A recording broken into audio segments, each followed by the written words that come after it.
A Facebook post by a Houston area African-American doctor is going viral for claims a Delta flight crew refused to let her help and doubted she was a real doctor when a man on the flight was having a medical emergency. Dr. Tamika Cross posted a story on Facebook where it's been liked and shared tens of thousands of times. Cross is an OBGYN at UT Health Science Center. She says a fellow passenger fell unconscious, so she went to help. But a flight attendant told her, quote, "Oh no, sweetie, we are looking for actual physicians." Cross says the flight crew turned to a white male doctor. In a statement, Delta says they have zero tolerance for discrimination. They also say the other doctor showed them credentials, which flight attendants are trained to ask for. Dr. Cross says she never saw the doctor offer his credentials. Delta is still investigating, which includes reaching out to other passengers on board the flight.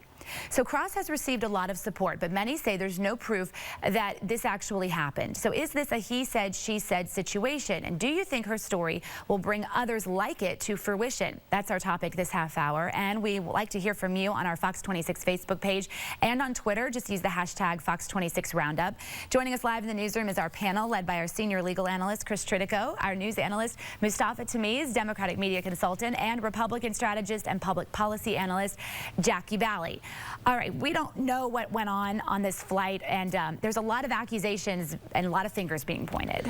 There certainly is, and in situations like this could have been just a huge, horrible mistake. But if the flight attendant said what she has reported she said, I don't know how Delta can say that this didn't involve at least some form of discrimination, but we'll have to see how the thing plays itself out. You know, in a situation on an airplane like that, they may have only matters of seconds to decide what to do. Delta's policy is a good policy. If you're going to ask for a doctor, at least make sure it's a real doctor. And so I don't have a problem with that. I do have a problem if the flight attendant said, "Sweetie, we need a real doctor." Yeah, I think people are missing the point in this. I think what we should be talking about is implicit bias. That sometimes people feel like when you say discrimination, it is she's feeling like I was discriminated against. What she's trying to say is that you put other people in danger by having sometimes an implicit bias. So, for example, if that person needed help in a very timely basis and someone just couldn't get themselves to believe that an African-American woman is actually a doctor, you're putting the other person's life in danger because of your some gray-haired white guy walks up and he must be a doctor, and a young African-American woman says, "I'm a doctor." "Sweetie, you can't be." Yeah, so there are a lot of ifs here, and we really don't know, and I don't think we're going to know because this kind of conversation is not recorded. The one thing that I will say is the young lady on her page did admit that she did not have her credentials on her. Whether or not the other gentleman showed the credentials, the airline attendant is saying that he did, and she's saying she didn't see that. Just because she didn't see that does not mean that he didn't. To answer Sally's question, she asked, are we going to see more of these type of stories? And I hope not. Because I think people are sick and tired of hearing about racism every day. I mean, that's something that we've been discussing the last 8 years on a national scene, and I think people are tired of it. Look, implicit bias exists in our society, and so what people are trying to talk about is that how does it impact us?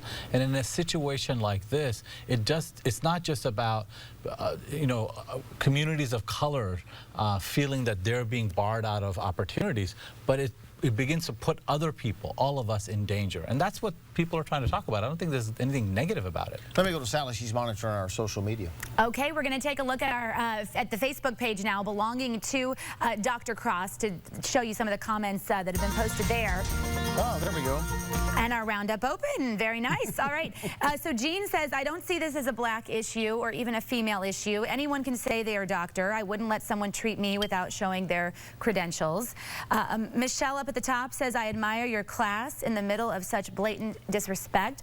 And Melody says she was the first black female forester in the United States and that she's experienced the denial of profession many, many times. And she says, I stand with you. Right, and I think that's a good point, isn't it?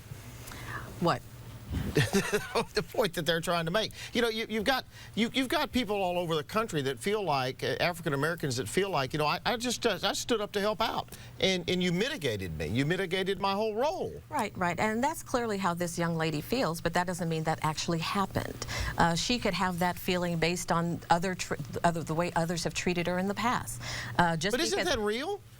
the way others have treated her in the past? How do we know? How do we know exactly what happened? The flight attendant is saying what this young lady is saying is not true. So if the flight attendant is saying that she didn't have her credentials, this man had his credentials, she used the man, then no, discrimination didn't happen. He had his credentials, she didn't. Yeah, maybe we should step out of this particular issue, but you know, women sometimes feel like that they're not being heard in a boardroom meeting, and there's an implicit bias that applies there. You know, community of colors often feel like that they're being left out of a conversation that's important because maybe it's something that they don't have value to add. So this type of conversation is important because we are changing, the demographics are changing, and other people with different types of profession are going to be included in, and just having a conversation should be worthy of the time. Also, with healthy race relations at an all-time low, you're going to see a lot of incidents like these, especially making the rounds in social media, because that's what happens now. You put something on social media. So with race relations at an all-time low, it's something we have not seen in decades, you're going to hear a lot of these stories, even if they're not true. So should we not talk about it? If they're not true, no. Well, how do you know if it's not true if you don't talk about it? That's my point. My point is there is no proof that this is true. So she's saying, I did not have my credentials. The fact that she admitted she did not have her credentials, that should be left alone. So she didn't have her credentials, so she wouldn't. We shouldn't discuss it, I think is what Jackie's saying. Yeah, I think that's the issue, that there is a sense that there are no issues out there that is a perfect life. We live in this utopia where everybody is colorblind, and that just is not the case. And so when these issues arrive, it's a teaching moment, and we should use them as a way of talking about it, because this actually could have put this person's life in danger if there were a lot of people that believe that African-American women couldn't be a physician. But they have a standard that you have to show your credential. Right. Because this woman says, I'm a doctor, but she had no credentials, you can't just say, okay. She couldn't have treated it. I agree with that. I agree. She didn't have her credentials. She couldn't treat the patient at that point on that plane. All right, we're going to leave it right there. We're going to go to Facebook Live right now, and then coming back in about 20 minutes, Sally, we're going to do what we've done every week, and we're going to talk about the craziest election in American history. Yeah, it gets crazier by the week. Right. All right, we'll see you then. Thanks, guys.